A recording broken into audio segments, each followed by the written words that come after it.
extraordinary development, the Supreme Court has stepped in to break the deadlock between the West Bengal government and the Election Commission of India over the ongoing Special Intensive Revision or the SIR of the electoral rolls in the poll-bound state of West Bengal.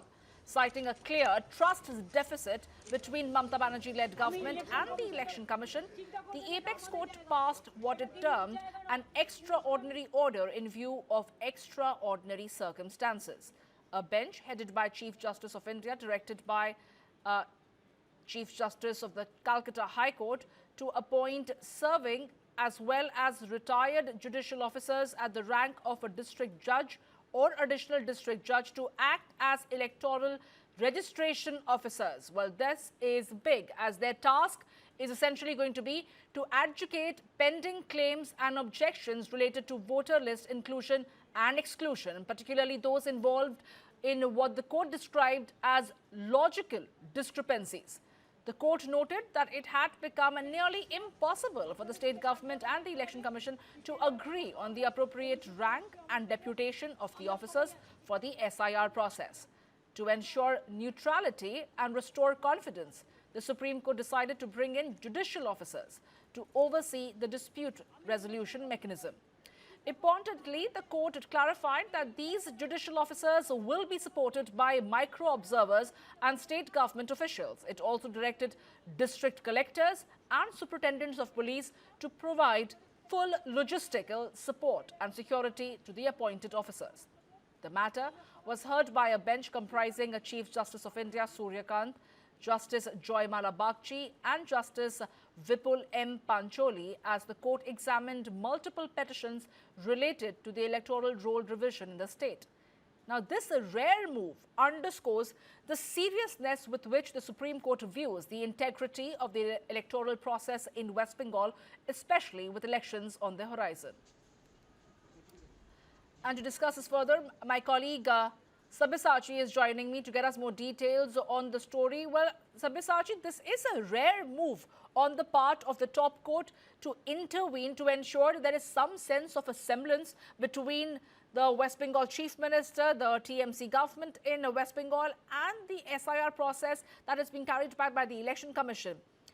What they have gone ahead and done is that they have asked for the retired judicial officers at the rank of district judge or additional district judge to act as electoral registration officers.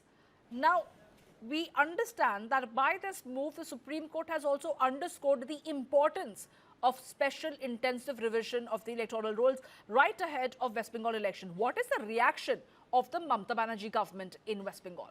Well, see, Mamata Banerjee and the Trinamool Congress, they have reacted. They have put out an official post in social media X, and now they have welcomed this decision taken by the Supreme Court. Now, the Supreme Court had told that it is really unfortunate to see the blame game allegation and counter allegation between the state government and the ECI, and it is becoming impossible for the SIR process to be completed, because at the end of the day there is no cooperation between the EROs or and the officials who have been appointed by the ECI. Now, there were two major points with which the ECI as well as the state government time and again did mention in front of the Supreme Court. Now, the ECI have maintained that the state government did not deploy enough officers on ground for the SIR process, which is the EROs, a Group B officer, which are mostly SDM. Now, on the other hand, the Trinamool Congress has been saying that what is the exact role of the micro observers and special role observers, what are the duty that they are doing, so there is no clarity. So in between these two major points, there was a lot of chaos, confusion, and no cooperation could be seen on ground, as a result of which at this particular time the EROs has around 30 lakh re-verification documents for the SIR process pending. Around 40 lakh documents are still pending for verification. So overall, the number could be around 1 crore. So that is the reason why the Supreme Court, this would be one of these rare occasions when we are going to see not only retired judicial officers but as well as current judges who are going to be part of the SIR process and will be acting as EROs. So that is the reason why the Supreme Court has said that the reason there is a trust deficit, and that is the reason why we are going to ask the Chief Justice of Calcutta High Court to deploy the district judges as well as the retired judges to act as EROs and help in the process of the SIR. Absolutely. We have to wait and see that this newfound solution by the top court, is that going to ease the process of the SIR? Will the TMC government and the Election Commission be able to work in tandem? Well, thank you, Sabyasachi, for getting us all those details.